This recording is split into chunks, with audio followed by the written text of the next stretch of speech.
नाज़रीन, अवामी न्यूज़ में खबरन जो सिलसिलो जारी है। इन वक्त असीं तव्हांखे कंधकोट में खबर ॾींदा हलूं त क़शमूर कंधकोट ज़िले में अमन अमान के बरकरार रखण लाइ एसएसपी امجد احمد शेख ऐं संदस टीम जी اعزاز में एक पुरवकार तकरीब रखी वई है। प्रोग्राम में भगवान दास चावला कम्युनिटी हॉल कंधकोट में शहरी इतिहाद पारां तरबियत ॾिनो वियो। शहरी इतिहाद जी तरफ़ां अमन कायम रखण ते एसएसपी امجد शेख ऐं संदस टीम खे अमन अवार्ड सां नवाज़ियो वियो आहे। इहा पुलिस जी ज़िम्मेवारी है त शहरनि जी तहफ़ुज़ ऐं अमन अमान खे बरकरार रखण में किरदार अदा करे। पुलिस मुकाबलन में इलाइके में बदनाम ॾोहारी मारिजी विया आहिनि। एसएसपी امجد शेख कचे में पुलिस ऑपरेशन जारी आहिनि। माण्हुनि लाइ वधीक खुशखबरी जो ऐलान कयो वेंदो।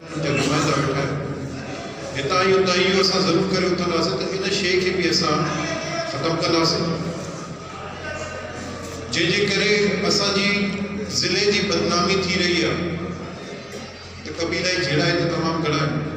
एक दफ़ो हुआ बाय जने भड़के दी दफ़ो अलाए केतिरियूं मासूम जानूं खिलकाए थियूं।